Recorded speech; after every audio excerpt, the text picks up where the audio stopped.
Special train से रामेश्वरम धाम की तीर्थ यात्रा। आज ही अपनी सीट बुक कराएं tripurayatra.com पर।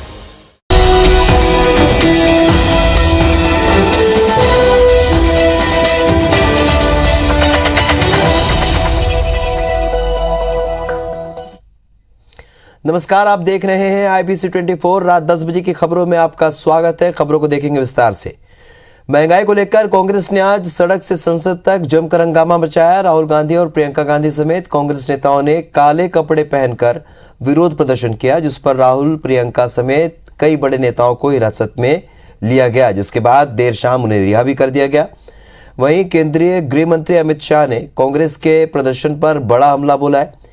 अमित शाह ने कहा है कि कांग्रेस ने तुष्टीकरण की राजनीति को बढ़ाया है। अमित शाह ने कहा कि आज राम जन्मभूमि शिलान्यास की तारीख है। ऐसे पवित्र मौके पर कांग्रेस ने काले कपड़े पहनकर राम जन्मभूमि शिलान्यास का विरोध किया है। आज के दिन कांग्रेस का काले कपड़े पहनकर विरोध करना ठीक नहीं है। कांग्रेस ने आज का दिन इसीलिए विरोध के लिए कि वो एक सटल मैसेज देना चाहते हैं कि हम राम जन्मभूमि के शिलान्यास का विरोध करते हैं और अपनी तुष्टीकरण की नीति को वो आगे बढ़ाना चाहते हैं। तुष्टीकरण की नीति के चलते ही आज कांग्रेस जिस स्थिति में है वो स्थिति में दिखाई पड़ रही है।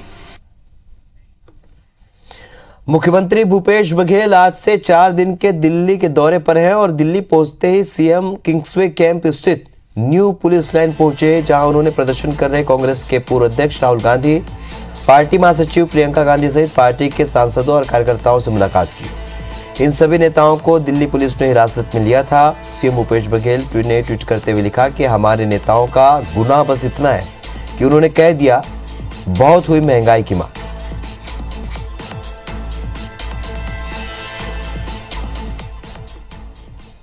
तो आपको बता दें कि मुख्यमंत्री भूपेश बघेल भी आज दिल्ली पहुंचे और दिल्ली पहुंचते ही उन्होंने अपने सभी बड़े नेताओं से मुलाकात की, जिसमें राहुल गांधी, प्रियंका गांधी भी शामिल रही, जिन्होंने प्रदर्शन किया, जिन्हें हिरासत में भी लिया गया। उसके बाद उन्होंने ट्वीट करके इसकी जानकारी भी दी।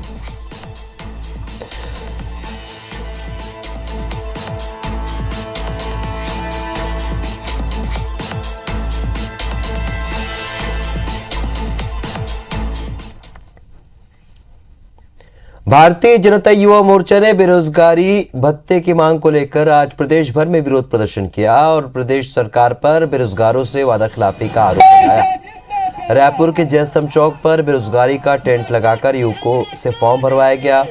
बलौदा बाजार, गरियाबंद, केशकाल, लोरमी और कवर्धा में भी सैकड़ों कार्यकर्ताओं ने एसडीएम दफ्तर का घेराव किया।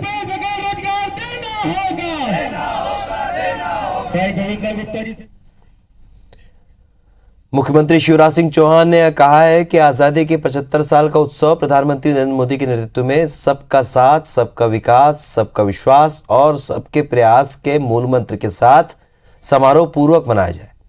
आजादी के अमृत महोत्सव में सभी प्रदेशवासी शामिल हों। जिले से लेकर पंचायत और वार्ड स्तर तक 15 अगस्त स्वतंत्रता दिवस के कार्यक्रम में जनता की भागीदारी सुनिश्चित की जाए। मुख्यमंत्री ने निवास में आजादी के अमृत महोत्सव में संचालित गतिविधियों की समीक्षा बैठक को संबोधित किया। अमृत महोत्सव के लिए कैलेंडर तैयार कर कार्यक्रमों की श्रृंखला 12 मार्च 2021 से शुरू की गई और इसी दिन प्रदेश में 407 नगरीय निकाय और 23 पुरातत्व स्थल पर अमृत महोत्सव से जुड़े विभिन्न कार्यक्रमों की एक साथ शुरुआत हुई और अब तक 2800 से अधिक गतिविधियां हो चुकी हैं।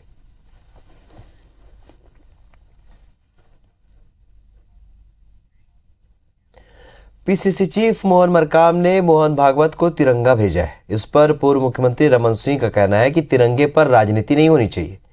भाजपा क्षेत्रीय संगठन महामंत्री अजय जामवाल के बारे में कहा कि वो जहां जाते हैं वहां सफलता मिलती है, वो जीत के लिए आधार बनाने में जुटे हैं।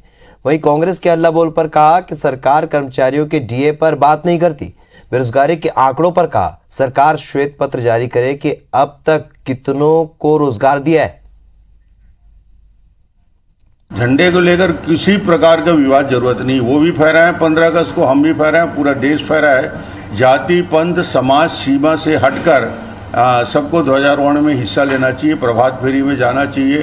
वंदे मातरम बोलना चाहिए। इसमें छोटी मानसिकता लेकर काम क्यों कर रहे हैं? एक ऐसा संगठन मंत्री मिला है जो छत्तीसगढ़ में आने वाले समय में छत्तीसगढ़ में भारतीय जनता पार्टी पूर्ण बहुमत से जीते, उसके लिए एक आधार हम सब के लिए बहुत मजबूत मिला है।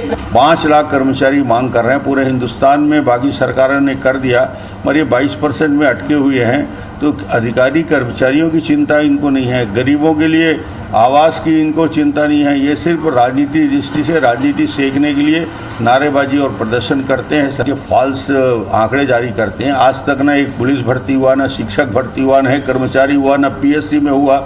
2 ही काम करा रहे हैं, सबको दारू बेचने के लिए घर पहुंच सेवा कर रहे हैं, गोबर बीनने और गोबर छेड़ने का काम हो रहा है। और क्या रोजगार दिया? एक भी रोजगार बताया? श्वेत पत्र जारी करे कि मैंने दिया। 19,690 लोगों को रोजगार दिया है आज तारीख तक, विधानसभा में स्वीकार किया। केंद्रीय नागरिक उड्डयन मंत्री ज्योतिरादित्य सिंधिया ने ग्वालियर में नया पासपोर्ट लघु सेवा केंद्र खोलने की मांग की है। केंद्र के खुलने से अंचल के लोगों को लाभ होगा, पासपोर्ट के लिए लंबा इंतजार नहीं करना पड़ेगा। केंद्रीय मंत्री ज्योतिरादित्य सिंधिया ने विदेश मंत्री एस जयशंकर को पत्र लिखा है कि पासपोर्ट के लिए अंचल वासियों को काफी परेशानी का सामना करना पड़ रहा है।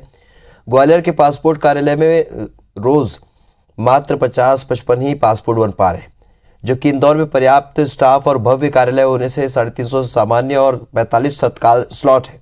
ग्वालियर में सामान्य रूप से पासपोर्ट बनवाने के लिए 80 का स्लॉट है और तत्काल आवेदन के लिए कोई स्लॉट नहीं। इंदौर की तर्ज पर ग्वालियर में भी पासपोर्ट सेवा केंद्र खोला जाए।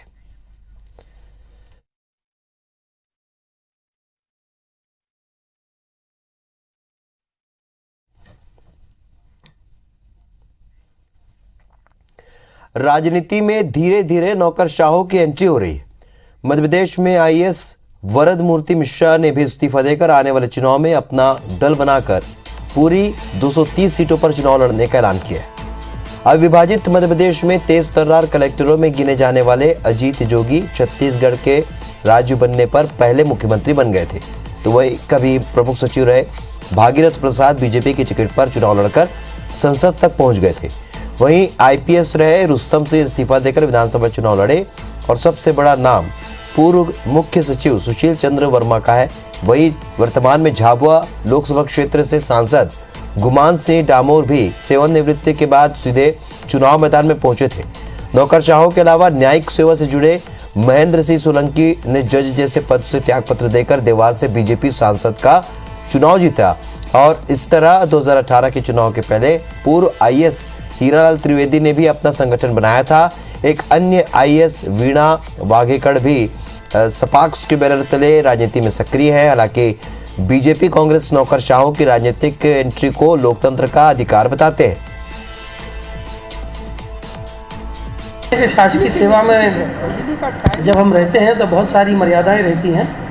तो पहले जो सेवानिवृत्ति की औपचारिकताएं थीं, पहले मैं इससे मुक्त होना चाहता था, तो उसके बाद ही फिर आपसे बात करना या लोगों से बात करना बेहतर होता है, ऐसा मैंने समझा। ये हिंदुस्तान का संविधान हर व्यक्ति को ये अधिकार देता है कि वो राजनीतिक क्षेत्र में आए, हम इसको वर्ग तक सीमित ना करें। फिर मैंने कहा कि हिंदुस्तान का संविधान, जो हिंदुस्तान का नागरिक है, जो 18 साल से ज़्यादा उम्र का है, वो चुनाव लड़ सकता है और राजनीतिक क्षेत्र में आए, शुचिता की बात करें। जबलपुर नगर निगम ने इतिहास में पहली बार कांग्रेस और भाजपा के पार्षदों का शपथ ग्रहण समारोह अलग अलग यहां पर होने जा रहा है। महापौर और कांग्रेस पार्षद 7 अगस्त को शपथ लेंगे, वहीं भाजपा के पार्षद अलग से 8 अगस्त को शपथ लेंगे। महापौर और कांग्रेस पार्षदों के शपथ ग्रहण समारोह में पूर्व मुख्यमंत्री और पीसीसी चीफ कमलनाथ सहित कांग्रेस के कई दिग्गज शामिल होंगे। तो उधर भाजपा पार्षदों के शपथ ग्रहण में जबलपुर के प्रभारी मंत्री गोपाल भार्गव सहित भाजपा के कई दिग्गज शामिल होंगे। अलग अलग शपथ ग्रहण समारोह पर अब सवाल उठने लगे हैं। तो कांग्रेस के निर्वाचित महापौर जगत बहादुर सिंह अन्नू ने गंभीर आरोप लगाए। उन्होंने कहा कि शपथ ग्रहण समारोह में भाजपा के सभी 44 पार्षदों सहित सभी जनप्रतिनिधियों को आमंत्रित किया गया है, लेकिन फिर भी वो साथ में शपथ लेने की बजाय अपना अलग समारोह कर रहे हैं। हमारे वरिष्ठ जन है, बाकी बात भारतीय जनता पार्टी के पार्षद वहाँ उनके नेताओं के निर्णय के कारण नहीं आएंगे। भारतीय जनता पार्टी के जो पार्षद हैं वो उतना ही दुखी होंगे जितना हम लोग दुखी होंगे, क्योंकि वो भी ये नहीं चाहते।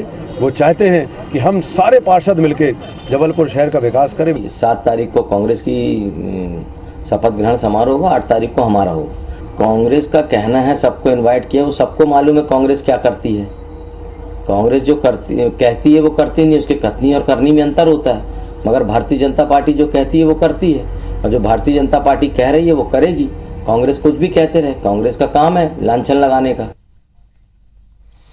मध्य प्रदेश में महापौरों की तरह नगर पालिका और नगर परिषद अध्यक्षों के चुनाव सीधे जनता से करवाने की मांग अब सुप्रीम कोर्ट ने भी खारिज कर दी है। मामले पर दायर याचिका खारिज करते हुए सुप्रीम कोर्ट ने कहा है कि नियम बनाना सरकार का क्षेत्राधिकार है, जिसमें कोर्ट दखल नहीं करेगी। इससे पहले मध्य प्रदेश हाई कोर्ट भी इसी मांग को लेकर दायर याचिका खारिज कर चुका था, जिसे सुप्रीम कोर्ट में चुनौती दी गई थी। जबलपुर के नागरिक उपभोक्ता मंच ने सुप्रीम कोर्ट में यह याचिका दायर की थी। इसमें कहा गया था कि नगर पालिका और नगर परिषदों के अध्यक्ष भी महापौरों की तरह ही काम करते हैं, लिहाजा उनके चुनाव भी सीधे जनता से करवाए जाने चाहिए। इसमें यह भी कहा गया था कि अप्रत्यक्ष चुनाव होने से धनबल की राजनीति को बढ़ावा मिलता है।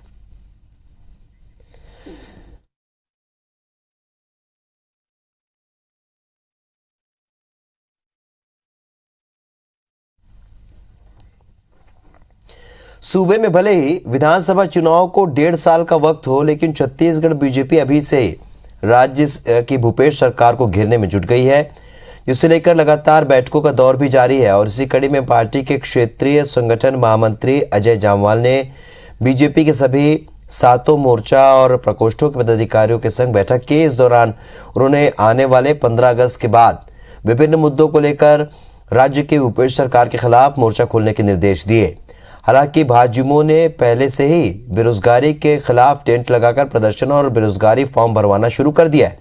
वहीं अब बीजेपी महिला मोर्चा जल्द ही शराबबंदी और महिला सुरक्षा को लेकर प्रदेशव्यापी आंदोलन करने जा रही है। इसके इतर बीजेपी अनुसूचित जाति मोर्चा भी राज्य सरकार के खिलाफ 16% आरक्षण समेत अन्य मांगों को लेकर आंदोलन की तैयारी में।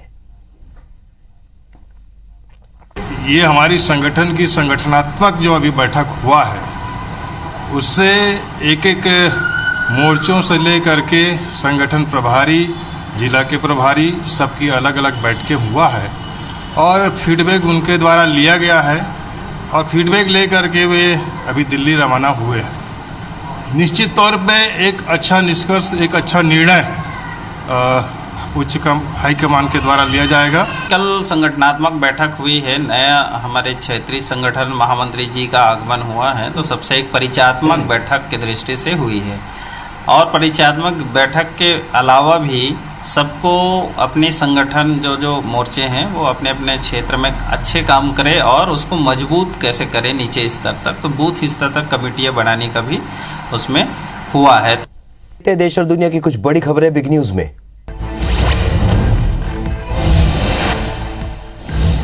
कांग्रेस सांसद राहुल गांधी ने प्रेस कॉन्फ्रेंस कर केंद्र सरकार के खिलाफ हमला बोला। राहुल गांधी ने कहा लोकतंत्र की हत्या हो रही है। इस देश में 70 साल में बनाया उसको 8 साल में खत्म कर दिया गया। अब आज हिंदुस्तान में लोकतंत्र नहीं बल्कि 4 लोगों की तानाशाही।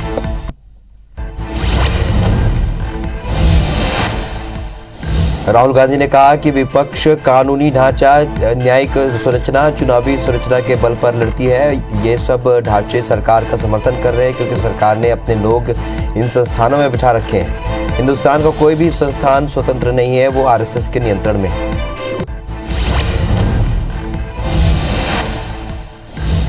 पश्चिम बंगाल की सीएम ममता बनर्जी 4 दिन के दौरे पर दिल्ली पहुंची और दीदी ने प्रधानमंत्री नरेंद्र मोदी से पीएम आवास पर मुलाकात की। इस दौरान उन्होंने राज्य के जीएसटी बकाये सहित कई मुद्दों पर चर्चा की। इसके पहले ममता ने पिछले साल 24 नवंबर को पीएम से मुलाकात की थी।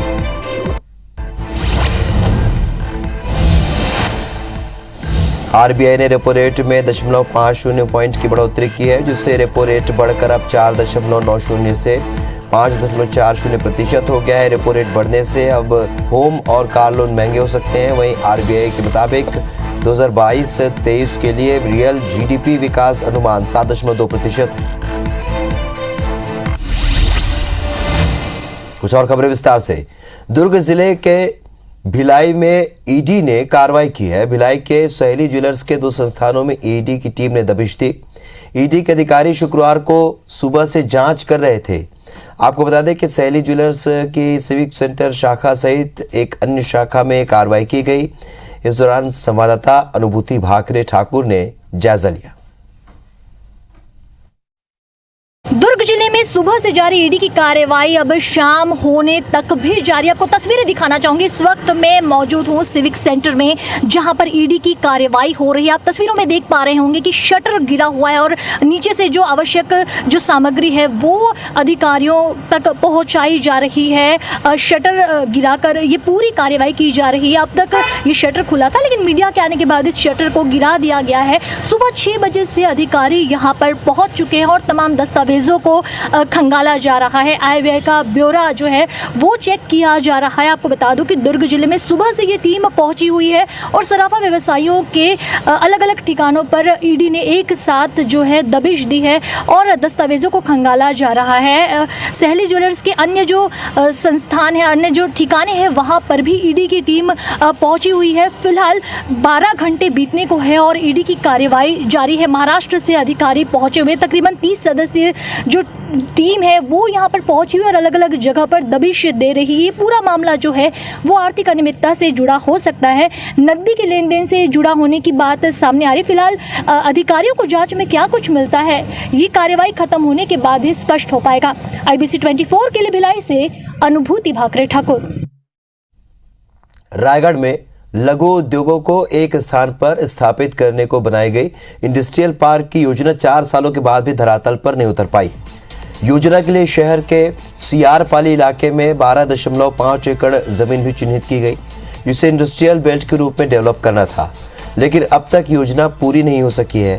ऐसे में हो रही लतीफी के चलते उद्यमियों को योजना का लाभ नहीं मिल पा रहा है। वहीं बीजेपी इसके लिए राज्य सरकार को जिम्मेदार ठहरा रही।